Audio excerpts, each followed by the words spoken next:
With poverty and unemployment on the rise in most countries, we see the ripple effect taking place. We see the deterioration in society and the rotting carcass of a once vibrant and healthy economy lingering throughout. You came here for the truth, so let me unveil that for you. Today we will discuss a mega jam-packed news updates. We're going to talk about the economy. We're going to talk about war, beginning with everyone's favorite and mine, Janet the Felon Yellen. When the U.S. Fed issues its next interest rate decision on Wednesday, the dawn of a bitterly fought presidential election will be only 136 hours away. So what we have here is in this article how they talk about politics does not play a role in the decisions that the Fed makes. Simultaneously, they actually have people within the Fed that talk about how politics are very important. So it's very interesting to see all the lies taking place even by the same organization. They've been playing around with this rate of 0.25 to 0.5%. They did so last year, promising that in 2016 they would raise interest rates 4 times. They have not done so even 1 time. And it looks like prior to the elections, they could increase interest rates, but whether they will, it just doesn't seem likely. They've pinky swear, they've promised that December they're going to do this. We've heard this all before. I'm tired of being lied to. I'm tired of being, this boy who cried wolf scenario. And this here shows you that you can't really trust what they say. If they eventually take action, it's a good thing. However, I don't see it happening right now at this time. It very well could.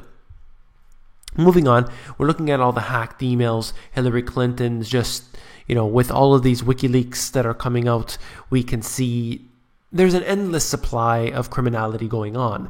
Additionally, we saw Colin Powell's email, among others, getting hacked. So that information was brought up online.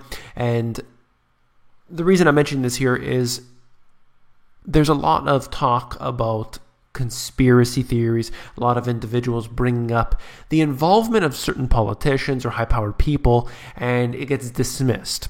Well, there's something called the Bohemian Grove, which I'm sure at least 90% of you know. For those who don't, essentially, it's every year at a campground in California. They go to drink, talk, and worship the redwoods, among other rituals.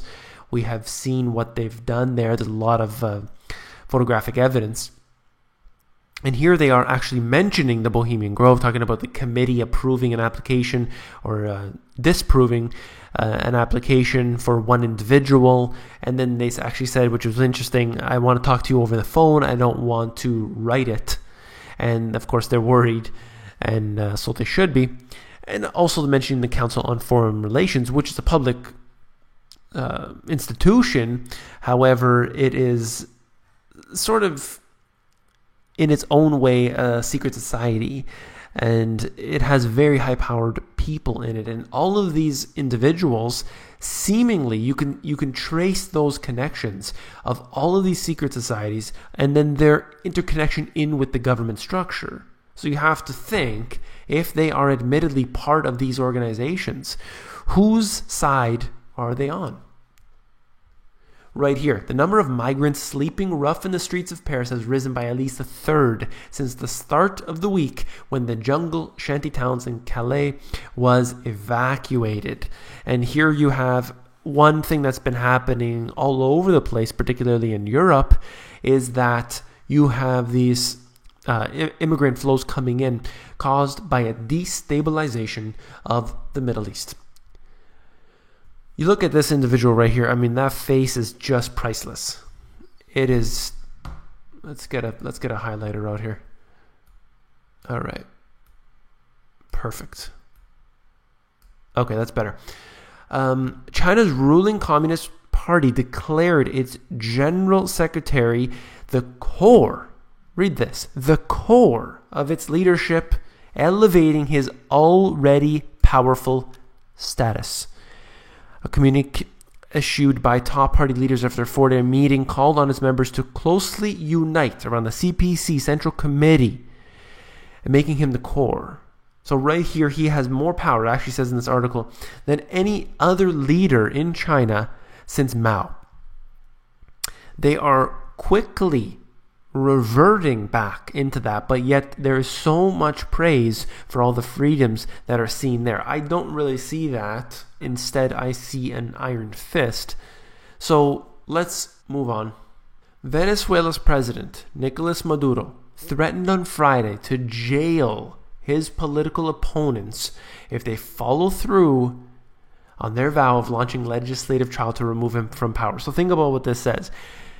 It's just like if they were going to impeach the president of the United States, currently Obama.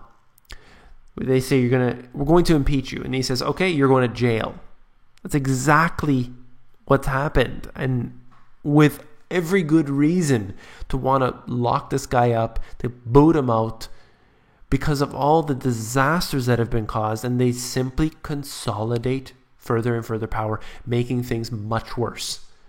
The body that represents hospitals across England has issued a startling warning that the NHS is close to a breaking point because of its escalating cash crisis.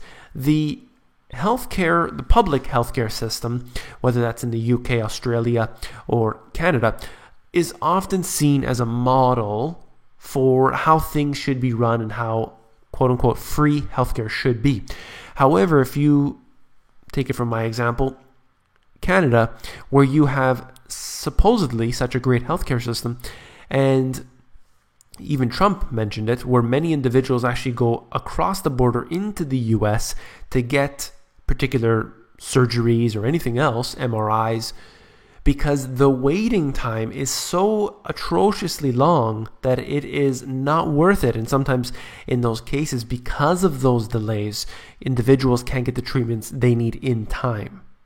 So yes, it might be quote unquote free, you're actually just paying through it with your taxes, but then the individuals can't get the treatments that they need, and simultaneously bankrupting the nations. This is interesting here. Leaked army video shows a future of urban hellscapes. It's just a few minutes long. It's interesting to see, and talking about how, it's not a traditional battlefield that we've been used to in the past. Now we're going through all of these areas which there is massive amounts of population where they can't just, drop big bombs on those areas, which they do anyway. But instead they have to navigate through their terrain, and the terrain that those individuals that they're fighting are used to. So it becomes obviously hard for the military to be precise, let's say. German military and police team up amid fears of ISIS attack. Now, I never like to see this. I didn't bring this up when it came out. It was a few weeks old, actually, I think. But whenever the military and the police are together, it is very frightening. The military should be protecting the country, should not be on the streets. There's no need for the military to be on the streets. This is very dangerous. And of course, has been going on in many cases. Very, very dangerous policies. U.S. arms transfers to Saudi Arabia and the war in Yemen. That's right. $1.15 billion. They're not stopping this. This is getting worse. And what has happened in the Middle East, all this destabilization, all of the war, has been a contrived plan from the beginning. And then essentially more connected in with that, as we see what Rand Paul was opposing, and that is the $1.1 billion arms sale to Saudi Arabia. And then Wolf Blitzer basically says, look, we're going to lose a lot of money if we don't manufacture these weapons and send them over there. You're making a big mistake. Our economy's not good, and you're saying that we should not sell them munitions, and it doesn't. It's a little silly to think about, because there's a million other things that they could be doing to stimulate the economy, and getting big bombs and guns and tanks and everything else is not a good way. ISIS fighters, quote, will be allowed to flee Mosul and retreat to Syria under an agreement made with the U.S., claims Russia. I don't know if it's true. This is coming from the Russian media. So both sides, obviously, have something to win, something to lose here. And essentially what they said was they're going to allow these 9,000 terrorists, ISIS individuals, to go and leave and go to Syria. Again, I can't tell if this is true or not. It's coming from these reports. Simultaneously, we see Obama planning to liberate Mosul this month. I don't know whether there'll be any liberation of any of these cities at all. Seems like as the years go on, it's simply getting worse. Let's keep our eyes on that.